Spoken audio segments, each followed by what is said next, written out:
10 seconds in, and you'll hear the words that changed my life forever. I'm sorry, but this is my startup now. My best friend had just walked onto the stage of TechFest 2024, beaming under the spotlight, pitching the exact app concept I'd confided in him months earlier, and the crowd was eating it up. It began one rainy afternoon at that little coffee shop on 5th and Main. I was scribbling wireframes in a battered notebook when Mike slid into the booth across from me. He'd always loved my ideas, sometimes too much. "This scheduling app is gold," he'd said, eyes shining. "We could build it together." I'd grinned, trusting him like a brother, and poured out every detail: the interface, the premium features, even my monetization plan. He nodded, promise in his voice. "Let's do this." For weeks, we met every Thursday, swapping roles. Sometimes he'd sketch user flows, sometimes I'd write copy for the landing page.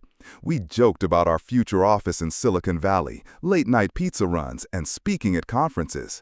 I felt invincible. When we shook hands on a verbal partnership, I believed we were unstoppable. Then came the silence. Thursday passed with no calls. The next day, voicemail after voicemail went unanswered. My texts, urgent, worried, displayed single gray ticks. By week 2, I'd convinced myself he was swamped with work or family stuff. I waited. I checked my inbox for a Dropbox link. Nothing. Then came the clickbait email. TechFest 2024 finalists announced. 20 startups you need to know.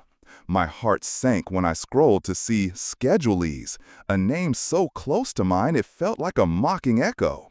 Under it, Mike's face, triumphant, standing beside 2 investors. My app, my dream, but no mention of me. I stared at the screen until my vision blurred, then slammed my coffee cup down. Hot liquid splattered the table, but I barely noticed. Betrayal tasted bitter. I'd been handed my own idea back, stripped of my name. That night, I replayed every moment. Had I been too trusting, too naive? The pitch deck looked identical, same color palette, same tagline font. They'd even stolen my tagline. Schedule your life, not your stress. I knew because I'd mocked it up in Google Slides and sent it to him as a draft. Now it was printed on glossy cards and passed around by PR agents. My phone buzzed, an unknown number. "Adam, it's Karen from Venture Boost. We loved your pitch. Come by next week." Panic gripped me. My idea was floating around without me. I needed proof. I opened my laptop and trawled through our old messages, sketches, screenshots, zip files, time-stamped evidence. Then I realized I wasn't powerless. I had records. I had rights. But first, I needed to find Mike. I searched LinkedIn. I still showed as co-founder in our joint chats. I called every number he'd ever used. Finally, his voicemail. "Hey Mike, it's me," I said, voice cracking. "We need to talk." He called back 4 days later. His tone was clipped. "Adam, I'm busy. Can we meet next week?" I agreed, setting the trap. The meeting spot? That same coffee shop where it all began. When he slid into the booth, I flipped open my notebook. Documentation sprawled across the pages, printed emails, screenshots. His face drained of color. "I thought you'd back me," he whispered. "I backed you," I said, "but you blew past me." I slid a copy of the TechFest announcement across the table. He avoided my eyes. I pressed on. "Explain the investors. Explain the branding. Explain why I'm not on the team." He swallowed, voice low. "It's business. You weren't moving fast enough." I felt my chest tighten. "So you stole my idea?" He exhaled, as if relieved. "I did what I had to do." His confession, so casual, ignited something in me. This wasn't just betrayal. It was a full-blown declaration of war. Over the next week, I plotted my comeback. Revenge wouldn't be lawsuits or cease and desist letters. Too slow, too sterile. I wanted to hit him where it hurt, public exposure. I collected everything. Our original wireframes with my handwriting, dated back to January. The Slack logs where I'd suggested pivots. The Google Docs where we'd fleshed out feature lists. I compiled them into a timeline that proved beyond doubt the concept was mine. Next, I built my own pitch, faster, leaner, fiercer. I redesigned the app's UI overnight, turning my old prototype into a polished demo. I registered schedulees at the Catton office and scrambled to secure the URL. When I reached the login screen on my freshly cloned app, I felt a surge, power reclaimed. But the real plan lay in social media. I drafted a detailed Twitter thread, how a best friend stole my startup idea. It began with the hook. Trust is fragile. It takes 10 seconds to break and a lifetime to mend. I posted screenshots side by side, our early sketches versus his pitch deck images. I tagged him and the official TechFest account. Within hours, the thread started trending in the startup community. Journalists reached out. The hashtag #ScheduleScandal was born. Mike tried to silence me. He DM'd investors, tweeted rebuttals, even threatened defamation. But the evidence was airtight. The community rallied behind me. AngelList forums buzzed with outrage. One influencer with 200K followers wrote, "This is why you need NDAs, folks." Another posted a poll. Who owns the idea? 90% voted me. Meanwhile, I secured a last-minute slot at Midnight Pitch, a renowned late-night live stream where startups pitched to thousands. The host, sensing drama, teased, "Tonight, Adam exposes the biggest betrayal in startup history." My heart hammered as I practiced the opening lines. "Good evening, I'm Adam Chen. 3 months ago, I walked away from a partnership I believed in. Tonight, I'm here alone, but more determined than ever." On stage, the lights flickered. I shared my story in 3 acts: trust, theft, and triumph. I showed the original sketches, the stolen deck, and finally, my new app in action. Sleek, responsive, unstoppable. The chat exploded. "Whoa, take that, Mike. Go Adam."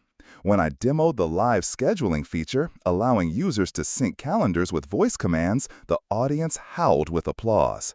I offered a beta link. Be the first to join the true Schedulees revolution. Thousands clicked instantly. Backstage, I found Mike pacing. He looked deflated. No spotlights, no investors, just the bitter taste of public defeat. I didn't gloat. I offered a handshake. He stared at my outstretched hand, then turned away. I didn't care. I'd reclaimed my vision. But the story wasn't over. That very night, I received a direct message from Karen at Venture Boost. "We want to fund you. 250K seed round." I smiled, whispering to my empty mic, "Thank you." I hit reply. "Let's build this together." As the chat scrolled, I realized revenge wasn't about ruining someone else. It was about restoring your own destiny. And in the world of ideas, the best payback is showing the world who had it first. The next morning, my inbox overflowed. Journalists, podcast hosts, tech influencers, they all wanted the exclusive. "From betrayal to breakout," one subject line read. "Founder fights back," said another. I took a breath, closed my laptop, and stared out the window. For the first time in weeks, the ache of betrayal had dulled into something sharper: purpose. That day, I filed a formal IP violation complaint against Mike with the TechFest organizers. I attached timestamps, message logs, source files, everything. Within 48 hours, I received a reply. "We're launching a full investigation." 2 days later, Mike's name was removed from the finalist list. His scheduled demo was replaced with a blank "canceled" banner. His LinkedIn went dark. His site disappeared. I didn't need to speak. The truth had done the work for me. But the real turning point wasn't public. It came on a cold Tuesday evening when I opened an envelope slipped under my apartment door. No return address. Inside, a handwritten note. "You were always the better one. I didn't believe in myself enough to build it without you. I'm sorry I took what wasn't mine. I messed up. Mike." There was no phone number, no plea to reconcile, no excuse. Just those final words. I folded the letter and tucked it away, not out of forgiveness, but because I'd already moved on. I wasn't building to beat Mike anymore. I was building because it was mine. In the months that followed, the real schedulees gained momentum. I launched the beta to 5,000 signups in under a week. TechCrunch featured our story. Product Hunt gave us #1 of the day. Users called the app a lifesaver. Schools wanted integrations. Therapists asked to use it for client bookings. One angel investor wrote, "Your comeback is why I invest in people, not just products." Eventually, I hired my own team, developers, designers, marketers, people I trusted, people who respected the journey. I kept my original notebook on my desk, pages worn and smudged, the first sketch still circled in red, a reminder of how far I'd come and how fragile ideas can be in the wrong hands. A year after TechFest, I stood on another stage, this time not as a surprise guest or a victim of theft. I was the keynote speaker. The lights hit my face and I smiled. "You all know schedulees today," I began, "but you probably don't know how close it came to being stolen forever. This is a story about losing everything and building it anyway." The audience leaned in. I told them what I wish someone had told me. No one can steal your vision if you never let go of it. They can take your files, your sketches, your code, but they can't take your fire. And trust me, if you stay focused, if you build with clarity and conviction, payback isn't about revenge. It's about becoming undeniable. Applause filled the room. I walked off stage not to silence, but to opportunity. Founders approached with questions. A VC handed me her card. But more than anything, I felt light. Not because I'd won, but because I'd stayed true. And as I climbed into the car waiting outside, I remembered something Mike once said, back when we were just two dreamers in a coffee shop. "We don't need luck if we build something real." He was right. I didn't need luck. I just needed the truth and a little bit of payback.